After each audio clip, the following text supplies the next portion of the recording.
자, 이제 14절 보시죠. 다음으로 라오디케아인들의 교회의 천사에게 기록하라.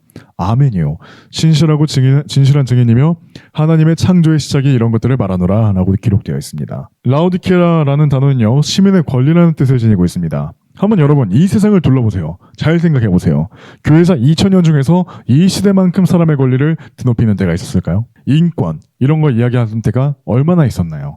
이 시대는 하나님의 권리는 아래로, 사람의 권리는 위로 행하는 그런 시대가 되었습니다. 그리고 이제 보시면 하나님의 창조의 시작이 이런 것들을 말하노라라고 돼 있어요. 이걸 가지고 사람들이 오해를 하는 사람들이 있고 이단이 만들어졌기 때문에 이야기를 좀 하겠습니다. 하나님의 창조의 시작이라는 말은요, 예수님께서 첫 번째 창조물임을 의미하는 게 절대 아닙니다. 이 말은 예수님께서 창조의 주체라는 말씀을 하고 계시는 거예요. 골로새서 1장 16절에 뭐라고 되어 있습니까? 이는 그분에 의하여 모든 것들이 창조되었기 때문이니, 그분에 의하여 모든 것들이 창조되었기 때문이니, 곧 하늘에 있는 것들과 땅에 있는 것들이요 볼 수 있는 것들과 볼 수 없는 것들이니, 그들이 보좌들이든지 통치권들이든지 정사들이든지 권능들이든지 모든 것들이 그분에 의하여, 그리고 그분을 위하여 창조되었느니라. 그러면 만약에 하나님의 창조의 시작이요라고 해가지고 예수님께서 피조물이다, 창조물이다라고 한다면 이 구절 자체가 반박되는 거죠. 그러면은 누가 하나님의 말씀을 하나님의 말씀이라고 받아들이며 믿겠냐는 말입니다. 그래서 여호와의 증인은요, 예수님께서 창조세셨다는 주장을 하지만 성경은 그렇게 말하지 않습니다. 요한계시록 3장 14절에서 전치사 of 하나를 잘못 적용함으로 이 간단해 보이는 하나로 사람이 어디까지 문제가 생길 수 있는지 여호와의 증인을 통해서 우리가 살펴볼 수 있는 거죠. 그러니까 우리는 말씀을 잘 봐야 됩니다. 만약에 이 사람들에게 정확히 입증하려는 마인드 하나만 있었어도 예수님을 창조물이라고 이야기를 하지 못했을 겁니다. 누군가는 말꼬리를 잡아요. 글자 하나에 집착한다, 이렇게 이야기를 할 수 있어요. 그 글자 하나에 누군가의 영원한 생명은 달렸다면, 그리고 내 영원한 생명이 달렸다면, 그러면 여러분은 그렇게 이야기할 수 있겠습니까? 오히려 한 글자를 소중히 다루는 것이 마땅함을 지금 저는 여기서 말씀드리고 싶은 거죠. 그래서 하나님께서는 무엇을 보시냐고요? 예레미야서 20장 12절, 그 중심과 마음을 보시는 만군의 주라고 기록되어 있습니다. 하나님은 마음을 보십니다. 사람이 하나님의 말씀을 어떻게 바라보는지가 그 사람의 영혼을 결정짓습니다. 15절, 내가 너의 행위들을 아노니 네가 차갑지도 않고 뜨겁지도 않은 것이라. 나는 네가 차갑거나 뜨겁기를 바라노라 라고 되어 있습니다. 그래서 뭐라는 거예요? 이도 저도 아닌 교회라는 겁니다. 라오디케아 교회는. 마지막 교회는 베드로 나아가면서도 자신들은 정통이라고 이야기를 합니다. 지금 여기서 이 세상에서 특히나 대한민국 안에서도 자신들이 정통이다, 이렇게 얘기하는 사람 얼마나 많습니까? 심지어 저는 그런 사람들 봤습니다. 자기가 이단 검문관이라고 했던가 하여간 그렇게 이야기를 해요. 성경에 그런 말 없지 않습니까? 라고 이야기를 하면 뭐라 말씀을 못 하시더라고요. 이건 가톨릭만을 이야기하려는 것이 아니라 개신교에서도 자신들이 정통이라고 이야기를 하지만 차갑지도 않고 뜨겁지도 않은 사람들이 얼마나 많은지 이걸 생각해 봐야 된다는 겁니다. 필라델피아 시대 사람들 대비 이 사람들은 하나님께서 말씀하시는 것에, 원하시는 것에 대한 어떠한 반응도 없어요. 여러분들은 라오디케아 시대에 속한 사람들이라는 거죠. 이걸 잘 생각해 봐야 됩니다. 지금 이 시대에 어떠한가 비춰서 한번 보세요. 나는 또 어떠한가, 나는 차가운가, 나는 뜨거운가, 이런 것들을 영적인 적용으로서, 교훈적인 적용으로서 바라볼 필요도 있습니다. 더더욱이 그러하다는 거죠. 이 시대에 대한 이야기이기도 하니까. 하나님께서는 극단적이십니다. 하나님께서는 모두를 포용하고 그러는 분이 아니에요. 하나님께서는요, 이거는 이거, 저거는 저겁니다. 그렇게 이야기를 하는 길을 원하세요. 이랬다가 저랬다가 그렇게 원치 않으세요. 마태복음 5장 37절엔 이렇게 기록되어 있습니다. 오직 너희의 대화가 예는 예, 아니오는 아니오가 되게 하라. 뜨겁든지 차갑든지 천국 아니면 지옥입니다. 하나님은 중간은 없어요. 가톨릭에서는 연옥을 만들어서 중간지대를 만들어 두었는데 하나님께서는 어중간한 무언가를 만들어 주신 적이 없습니다. 많은 그리스도인들이 하나님께서는 사랑이시라면서 하나님께서는 모두를 사랑하시니 이래도 좋고 저래도 좋다, 이렇게 말씀하시는 분들이 있어요. 하나님께서 모두를 사랑하신다고요? 하나님께서는 호구가 아니십니다. 사람이 하나님을 사랑하지 않는데 하나님께서 그 사람을 사랑하실까요? 하나님을 바보 천치로 만들지 마세요. 하나님께서는 차별이 없는 분이라 이야기하시는 분이 있어요. 하나님께서는요, 사람의 차별을 두십니다. 정말로.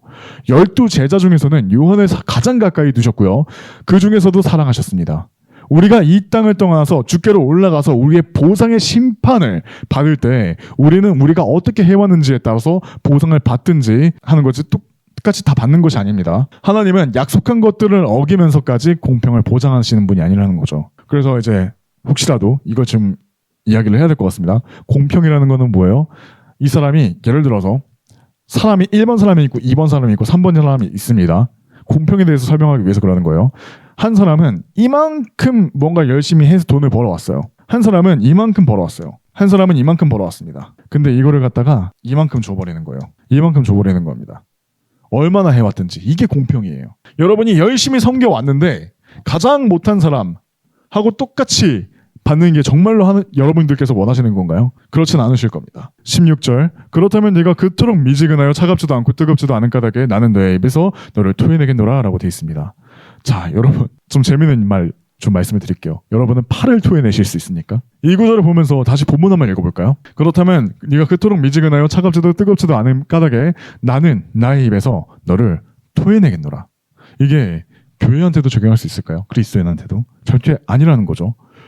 하나를 찝어가지고 제가 그래서 말씀을 드려보는 거예요. 팔을 토해낼 수 있는가? 나는 나의 입에서 너를 토해내겠노라. 이것까지 교회에 적용할 수 있을까요? 아니라는 거죠. 어떻게 예수님께서 자신의 지체를 토해내실 수 있을까요? 이럼에도 불구하고 요한계시록 2, 3장은 교회 시대 교회에게도 교리적으로 적용할 수 있다고 이야기를 하는 사람들이 있습니다. 그렇다면 저는 여기서 그런 여러분들에게 묻고 싶은 것이 있다는 거죠. 여러분은 여러분의 팔을 토해낼 수 있겠는가? 입니다. 17절입니다. 이는 네가 말하기를 나는 부유하고 소유물들로 융성해졌고 부족한 것이 아무것도 없도다 하면서 네가 비참하고 가련하며 가난하고 눈멀며 헐벗은 것을 모르기 때문이라 라고 기록되어 있습니다. 이 교회는요, 라오디케아 교회는 역대급으로 부자인 교회입니다. 이 시대는 그 어떤 시대들보다 세상의 물질로 보면 부유한 교회입니다. 그러나 예수님께서는 비참하고 가련하며 가난하고 눈멀며 헐벗은 상태라고 지적하고 계시다는 거죠. 우리가 어떤 관점으로 살아가야 되냐? 세상의 관점으로 살아가면 안 됩니다. 여러분이 그리스도인이라면 이 세상의 재물을 쌓아두는 것에 신경이 가는 것보다는 하늘에 쌓아두는 것에 신경을 더 써야 됩니다. 왜 그러냐? 말씀을 같이 보시죠. 마태복음 6장 19절에서 20절 밑줄 칠내만 보시죠. 너희 자신들을 위하여 보물들을 땅 위에 쌓아놓지 말라. 더 이어서 보겠습니다. 그곳은 좁나방이 먹고 녹이 슬며 또 그곳은 도둑들이 뚫고 들어가서 훔치느니라. 그러나 너희 자신들을 위하여 보물들을 하늘에 쌓아놓으라. 그곳은 좁나방이 먹거나 녹이 슬지 않으며 또 그곳은 도둑들이 뚫고 들어가거나 훔치지도 아니하느니라 라고 되어 있습니다. 다르죠. 이 부분에 대해서는 세상의 재물은 어떠하다 라는 거고, 여기서는 하늘은 어떠한가, 하늘의 재물에 대해서도 이야기를 하는 거죠.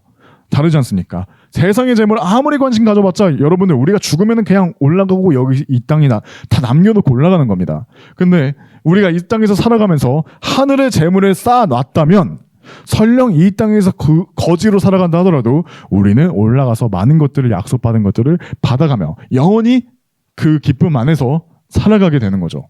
그렇다면 여러분, 이겁니다. 제가 이제 구령 활동하면서 거리 설교할 때에도 이야기를 하는 건데, 사람이 노후 준비를 하잖아요. 그죠? 지혜롭죠. 노후 준비. 왜냐면 내가 일을 하지 못할 나이가 오니까 그때를 대비해가지고 내가 늙었을 때 그때 쓸 돈을 미리 마련해놓자. 중요합니다. 좋아요, 그것도. 근데 그것보다 더 중요한 거, 여러분 사후 준비도 해야 되지 않겠습니까? 사후 준비도 해야 되지 않겠습니까? 사후 준비 뭔가요? 첫 번째, 구원이죠. 여러분들은 혹시 구원에 대한 확신이 있으십니까?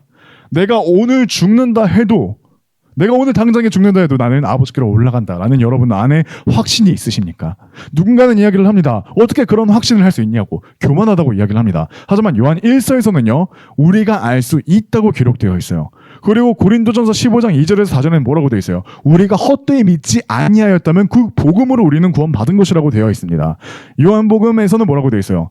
우리가 믿음으로 영원한 생명을 얻는다고 이야기가 되어 있습니다. 그러니까 이 믿음에 대해서 사람들이 꼬아놨기 때문에 우리가 헷갈려 하는 거지, 우리는 정말로 예수님께서 2000년 전에 우리의 죄 때문에 사람의 몸을 이 땅에 입고 오셔서 우리의 죄 때문에 십자가에 못 박혀 피 흘려 죽으시고 장사되시고 부활하셨다는 것을 믿기만 한다면 우리는 구원받는다는 거죠. 이것을 믿기만 하면 일단 사후 준비의 첫 번째 단계, 구원이 해결됩니다. 그리고 두 번째는 뭐예요? 그 다음에는 우리는 보상을 받아야죠. 우리가 이 땅에서 어떻게 살아가느냐에 따라서 우리는 보상을 받는다는 겁니다. 이거에 대해서는 제가 이제 유튜브 채널에다가 올려놓은 영상들이 한 2개 있으니까 그거 보시면 좋을 것 같습니다. 어떻게 보상을 받는가, 그 보상들은 무엇인가, 여러 가지로 제가 이야기를 해놓은 것들이 있으니까 그것들을 보시면 좋겠습니다. 그러면 여러분들은, 제가 다시 한번 여쭤본 게 이겁니다. 여러분들은 구원 받으셨습니까? 구원을 받으셨습니까? 그렇다면 아멘. 하나님께 영광을 드리는 부분인 거죠. 그렇다면 여러분, 두 번째입니다. 여러분은 올라가고 난 다음에 여러분의 보상에 대해서 준비를 하고 계십니까? 이것들에 대해서 좀 생각을 해보았으면 좋겠습니다. 세상의 관점에서 세상을 보는 것보다는 하나님의 눈으로 세상을 바라보시길 원합니다. 그렇게 권해드립니다. 하나님의 눈으로 보기에 세상은 어때 보이느냐고 하는 것을 보자면 멸망되기 일부 직전입니다. 요한계시록 22장 20절을 보시죠.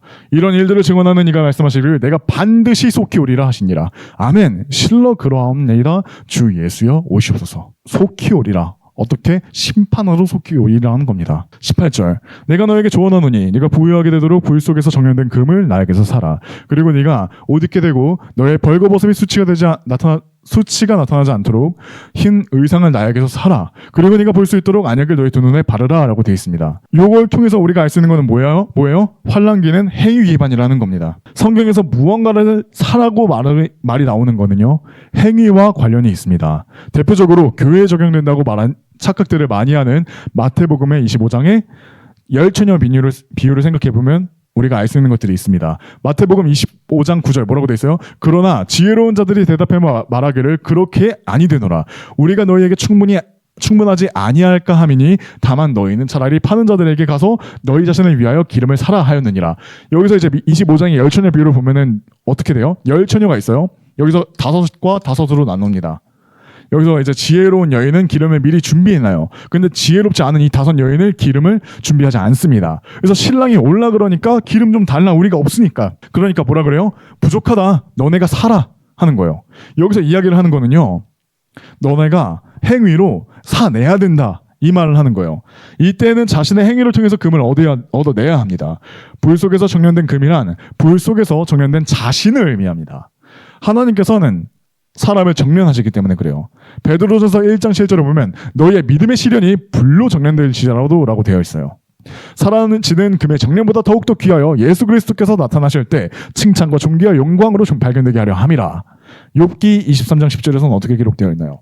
그러나 그분께서 내가 택하는 길을 알고 계시느니라. 그분께서 나를 정련하셨을 때 내가 금같이 나오리라. 그리고 이때에는 옷을 사야 하며 그 옷을 계속 흰 상태로 유지되도록 지켜내야 합니다. 그리고 이거를 갖다가 이야기를 해왔을 것이고 또 계속 하겠지만 환난기에는 구약시대의 관점으로 되돌아갑니다. 요한계시록 16장 5절 뭐라고 되어 있어요? 깨어있고 자신의 의복들을 지키는 자는 복되나니 자신의 의복들을 더러워지지 않게 지켜내야 합니다. 그래야 수치를 보지 않는다는 거예요. 그래서 이제 우리는 말씀으로 비교를 해가지고 봅니다. 아, 환난기에도 전 시대가 은혜로 구원받듯이 환난기에도 믿음으로 구원받는 거 아니냐? 아닙니다. 전도서 9장 8절에서는 어떻게 되어 있어요? 너의 의복들을 항상 희게 하라 라고 되어 있습니다. 그리고 너의 머리의 향유가 모자라지 아니하게 하라. 그 다음에 우리가 살펴볼 부분 벌거벗음이 수치라는 말이 뭐냐라는 겁니다. 요한계시록 3장 18절 벌거벗음의 수치가 나타나지 않도록 이라고 되어 있어요. 고린도 후서에서는요, 우리가 벌거벗지 않음이 중요함을 보여줍니다. 고린도 후서 5장 3절 만일 우리가 그렇게 옷 입혀진다면 우리는 벌거벗은 채 발견되지 아니하리라. 이게 중요한 게 이유가 뭐냐면은 나중에 이야기를 할 거지만 여기서 말하는 옷이란 의의를 나타내는 것도 있는데요, 여기서 말을 하는 옷이란 영광과도 연결이 되기 때문에 그렇습니다. 옷이 영광이라고 한다면 벌거벗겨진다면 그 사람에게서 영광은 발견되지 않기 때문에 그래요. 그리스도인인데 예수님과 함께 통치한 사람들은 모두가 영광을 빛을 찬란하게 비춰내고 있어요. 근데 몇몇 사람들은 영광이라는 게 없어요. 뭐 얼마나 수치입니까? 영생토록 그렇다는 거예요. 그러니까 하나님께서 나를 사랑하실 거니까 나에게 영광을 주실 거야 라는 생각은 하면 안 됩니다. 진짜 위험한 생각이에요. 요한계시록 19장 8절 보시죠. 곧 아마 부하 성도들의 의이기 때문이라 라고 되어 있죠. 벌거벗음은 수치입니다. 그리고 이 수치를 가리려면 환난기에는 자신을 정련해서 금을 얻어내어 옷을 사야만 하는 거죠. 행위가 기반이 된다는 겁니다. 교회 시대에는 우리는 선물로 받습니다. 하나님의 공의를 만족시키기 위해서는 하나님 기준의 의의를 시켜주는 누군가가 필요했고 세상 어떤 사람도 만족시킬 수 있는 사람은 없습니다. 그래서 예수님께서 이 땅에 오신 것이고 예수님께서 다 해주셨기 때문에 우리가 믿기만 한다면 그분의 의에 참여하게 되는 겁니다. 근데 환난기에는 그렇지 않습니다. 여기서 안약은 왜 이야기를 하는지를 좀 봐야 될 필요가 있는데 그들이 봐야 할 것을 못 보고 계속 세상의 것들에 눈이 멀어 하시는 말씀으로 볼 수 있습니다. 요한복음 9장에서 어떻게 안약을 얻어내는가에 대한 힌트를 얻어낼 수 있어요. 구약시대에 어떻게 안약을 얻어내는가, 이 행위에 대해서 다시 이야기를 하는 겁니다. 요한복음 9장 8절에 11절까지도 보시죠. 그러므로 이웃들과 이전에 그를 보아서 그가 눈먼 자였음을 아는 자들이 말하기를 이 사람은 앉아서 구원하는 자가 아니냐 하였더라. 어떤 이들은 말하기를 이 사람이 그니라 하였고 다른 이들은 말하기를 그는 그는 그와 닮은 자라 하였으나 그가 말하기를 내가 그니라 하였더라. 태어났을 때부터 눈먼 자가 있었습니다. 근데 예수님께서 침을 지니겨가지고 흙에다가 이 사람 눈에 붙이셨고 실로암 연못에 가서 씻어라 라고 했습니다. 그래서 씻었습니다. 그 사람이. 그래서 눈이 나아진 거죠. 그래서 사람들이 이 사람을 보고 아니 멀쩡히 걸어가는 그 사람을 보면서 이 사람 저기서 구걸하던 사람 아니야? 눈 멀어서? 어떻게 이러지? 이런 장면인 거죠. 그러면서 사람들이 헷갈려하는 거예요. 아, 이 사람이 그 사람 맞아. 눈 나았네. 하면서도 다른 사람들은 아니야, 닮은 사람이지. 어떻게 그 사람이야? 어떻게 그렇게 태어났을 때부터 눈이 멀었던 사람인데 어떻게 그게 나을 수 있어? 그러던 중에 눈 나았던 그 사람이 내가 그 사람이다 하고 있는 거예요. 그러므로 그들이 그에게 말하기를 어떻게 너의 두 눈이 열렸느냐 하였더라. 그가 대답하여 말하기를 내가 예수라고 불리는 남자가 진흙을 이겨 내 두 눈에 말랐고 나에게 말하기를 실로암 못으로 가서 씻으라 하였도다. 그리하여 내가 가서 씻었는데 내가 시력을 받았더라 하였도다. 중요하게 봐야 될 부분입니다. 요한복음 9장에서 날 때부터 소경이었던 사람이 있어요. 이 사람의 눈이 회복될 수 있었던 요소가 있는데 먼저 예수님의 말씀과 말씀에 대한 믿음과 행위입니다. 주제권 구원을 주장하는 사람들이 믿었으면 그에 따른 행위가 나오기에 저 소경은 예수님의 말씀을 믿은 때 구원받은 것이다 라고 이야기를 합니다. 하지만 이 소경이 언제 시력을 받았습니까? 이걸 본인도 증언합니다. 언제 시력을 받았어요? 행했을 때 시력받습니다. 이 병이 낫는다고 하는 거는요, 구원하고 연관이 있습니다. 그런 것들을 생각을 해본다면은 행위를 하고 나서야 구원을 받았구나, 이런 걸 알 수가 있는 거예요. 19절에서 20절입니다. 내가 사랑하는 자들마다 내가 꾸짖고 징계하느니라. 그러므로 내 열심을 내고 회개하라. 보라, 내가 문 앞에 서서 두드리노라. 누구든 나의 음성을 듣고 문을 열면 나는 그에게로 들어갈 것이요 그와 함께 만찬을 먹고 그도 나와 함께 만찬을 먹으리라 라고 되어 있습니다. 그러면 징계가 없으면 어떠냐? 히브리서 12장 8절을 보시죠. 징계가 너에게 없으면 그때 너희는 아들들이 아닌 사생아들이로다 라고 되어 있습니다. 그러니까 우리가 힘든 상황이 있다 하더라도 하나님께서 나를 버리신 것이 아닌가 이렇게 의심할 필요가 없습니다. 하나님께서는요, 사랑하는 사람에게 꾸짖고 징계하십니다. 만약에 징계가 없다면 그 사람은 사생아인 거죠.